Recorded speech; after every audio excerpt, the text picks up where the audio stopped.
ఏంటి పద్మావతి, కాలనీలో అందరూ కృష్ణాష్టమి హడావుడిలో ఉంటే నువ్వేంటి తీరిక పెట్టి ఓపెన్ చేసావు? నువ్వు ఆశ గురించి చెప్తే నమ్మలేదుగా. కొంప తీసి ఇప్పుడు నమ్మించే ప్రోగ్రాం పెడతావా ఏంటి? నిన్ను నమ్మించాల్సిన అవసరం నాకేం లేదు, కానీ నమ్మిస్తాను. గాని పద్మావతి, ఈ సదరు వాసు అనేవాడు ఏం చేస్తుండేవాడు? Recording dance. Recording dance.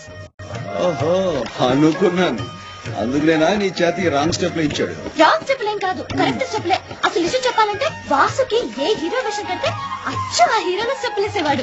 అసలు సినిమాలో చేరుంటే ఎంత పెద్ద హీరో అయ్యేవాడు తెలుసా? పాపం.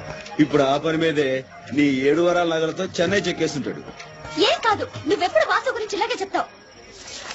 వాసు ఎంత ఘాటుగా ప్రేమించాడో ఈ ఉత్తరాలు చదువు. చాలా ఘాటు ప్రేమ, ముక్కు కూడా అదిరిపోతున్నా. నువ్వే ఎగతాళి చేయలేదు వాసుని. ఈ ఉత్తరం చూడు, రక్తంతో రాశాడు తెలుసా? ఎవరిని మర్డర్ చేసి? కోడినా మేకనా అని. అదే మరి, తను రక్తంతో రాశాడు తెలుసా? చూడు. అబ్బో, అంత కనిపించాడేంటి? దాంతో నువ్వు మనసు పారేసుకున్నా? నేనే ఉత్తునే మనసు పారేసుకోలేదు. నా గురించి కవిత్వం రాశాడు తెలుసా? గురువు గారికి అంత టాలెంట్ ఉందేంటి? ఎవరాశాడు?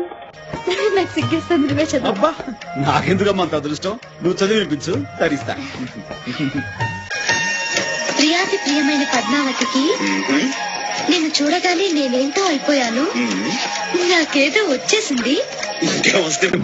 అదే మరి ఎగతాళి అవుతున్నది. నేను చదివేది నువ్వు వినంతే. చదువు. పద్మావతి పద్మావతి, నీ ఎర్రని మూతి చూడగానే పోయింది నా మతి, అయిపోయింది నా మనసు కోతి. దాంతో నీ పని అయిపోయింది అదో గడి. రామకృష్ణ గారు, లేకపోతే ఏంటి? కోతి గీత రాశాడంటే అది కవిత్వం కాదు, కపిత్వం. చేతరాత్రులు వాడు. భాష గురించి నీతో చెప్పడం నాది బుద్ధి తక్కువ. అరే, ఏది జోక్ మాట్లాడదు ప్లీజ్. కదా, ఆ మాత్రం కోపం.